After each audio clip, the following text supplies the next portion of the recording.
Welcome to the Fast Lane Car. Now, if you've been watching us, you might remember that a few years ago we did a mileage challenge where we pitted a Ford Fiesta against a Prius against a Golf TDI. Well, today we're going to do the same thing, except we're going to go old technology versus... Here comes Nathan with the new technology. It's so quiet. So I have what is old technology. I have the Cruze diesel 2-liter, which represents something that's been around forever. And Nathan, what have you brung? This is the brand new C-Max Energi. It's a plug-in hybrid. So, which of these two is more fuel efficient, and which of these two is better value for your money? Coming up next On the Fast Lane Car.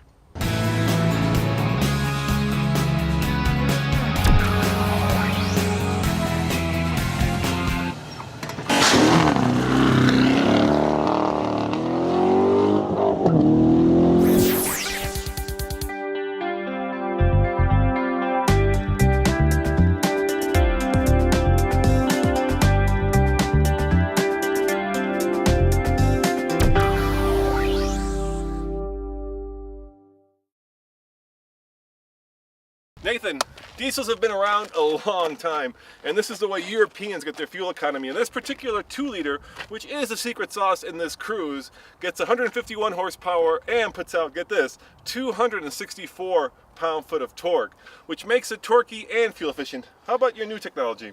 Plug-in hybrids for regular cars, pretty new thing.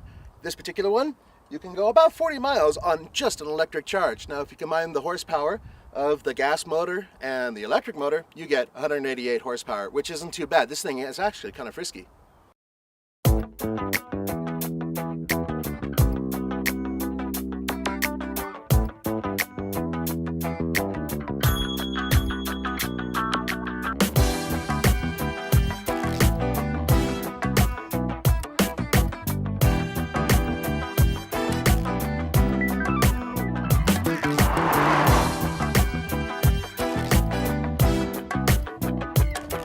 Nathan, I already hear and see the comments. This is not a proper matchup. No, it's a mashup. That means that the vehicles aren't exactly alike. Yeah, it's new technology versus old technology. If we were matching these up, right, this would be a Chevy Volt. That's right, but the problem is, even there, 4-passenger only with the Volt. And if we try to compare a diesel on the Ford lineup, Ford doesn't have any passenger cars that are diesels in the United States. so it's a TFL mashup. Deal with it.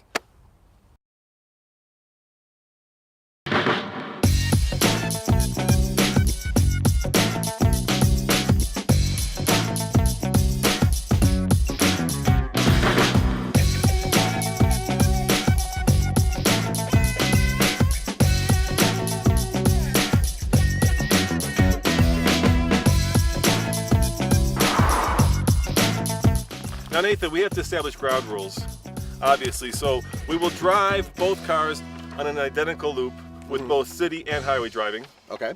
And we will maintain the posted speed limit. Of course. Of course.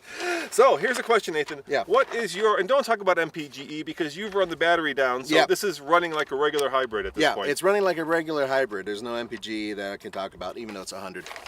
All right, your MPGE is 100 if you had it fully charged, Yeah. which it isn't. So what is your city? Well, I can give you my combined because Okay. that's all I got on this particular Moroni, and that's 43 miles per gallon combined. Which is interesting because mine is 33, so it's 10 MPG more. But here's a really cool part. What is the cost of that particular vehicle? As tested, total MSRP is $36,240. Mine is almost $26,000. So once again, $10,000 more. Yeah, mine's a lot more expensive. So we've got 10 MPG more, but 10K more in price. Yeah. And the question is it worth it? Well, let's find out by putting them through the TFL mileage challenge. All right, we're gonna do this a very simple and straightforward way. I'm gonna fill the Cruze up with diesel because you wouldn't want to put the wrong fuel in there. And then we're gonna drive our loop and we're gonna come back here and fill it up again and see exactly how much fuel the diesel has used. So keep in mind, in America at least, diesel is more expensive. I'm paying $3.79 per gallon, which, depending if you're in America, is relatively affordable. In Europe, it's crazy affordable, and in Saudi Arabia, it's probably crazy expensive. All right, here we go. Fueling it up. There we go, it's all full. And when we come back, we'll do the exact same thing when it clicks that's when we know we filled it up. I know it's not the most scientific way of doing this, but it works, and it works very well.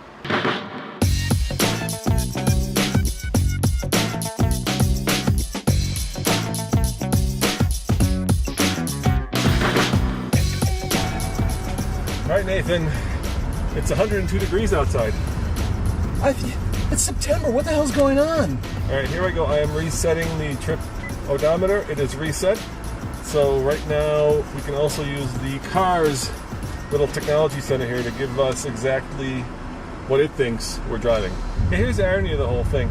This car actually does much better on the highway. Right now, we're kind of in city traffic, and diesels don't do particularly well in city traffic. They really thrive when you can use that low RPM, high torque engine to just kind of crank along at 55, 65 miles an hour. Whereas 85. Remember, we're doing the speed limit. Dude. Speed limit. Speed limit. Whereas your car is the exact opposite. It actually thrives better in stop and go traffic because that's when it can run on electricity. Yeah, regenerative braking helps get extra power to the batteries, hence it does a lot better in city traffic. In fact, a lot of times you'll see on most hybrids, city mileage is much higher than highway mileage. All right, just a quick glance down. I'm averaging 16.9 right now, miles per hour.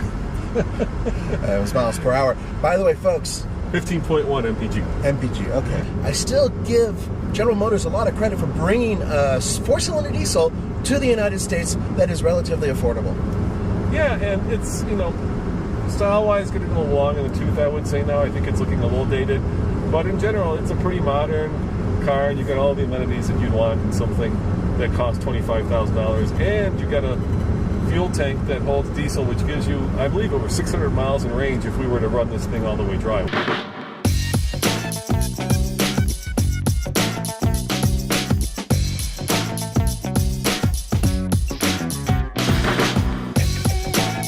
Once again, Nathan, it's forward. There it goes. Ah! It's leisurely. I think I'd say that. It is leisurely. I actually expected it to be faster. We've done a 0 to 60s with this baby, and I was 13 surprised. seconds. Yeah, 13. Slow. And this thing's got a turbocharger on it. I mean, I just thought it would spool up a little bit more. But once again, it's made for economy. Nathan, I would call this Cruze, from a driving perspective, comfortable. I think it's sporty-ish, and what I mean by that is if you take a turn very quickly, you can feel the front kind of start to plow, the wheels grab traction, lose traction. So it looks sporty, but it's not particularly sporty when the tire hits the tarmac. Yeah, there are other versions of the Cruze that are actually kind of fun and sporty to squirt around a corner. I would call the car entertaining at the most around corners, but you lose all of that entertainment value when you're trying to accelerate. The good news is, once you're at full boil and going around 3,000 RPM, then yeah, it's actually got okay pickup and it has some good passing power. All right, Nathan.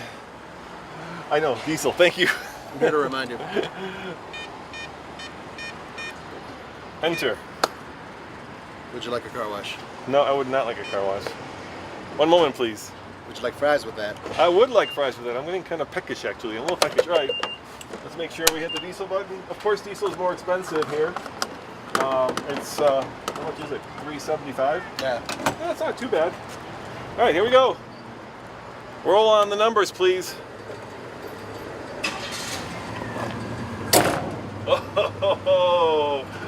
Oh, it used 0.810. It's very close, very close. Of course, we ran a pretty small loop.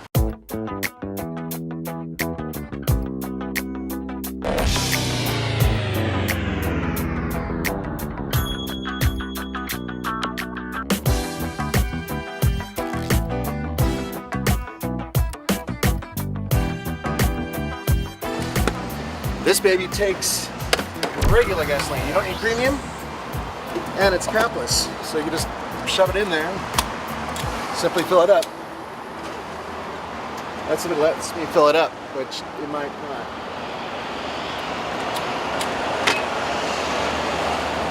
Hey, Nathan, what's the price? $3.49 a gallon. So it's about 30 cents cheaper than diesel. Yeah, it's always that way in the States. Bummer.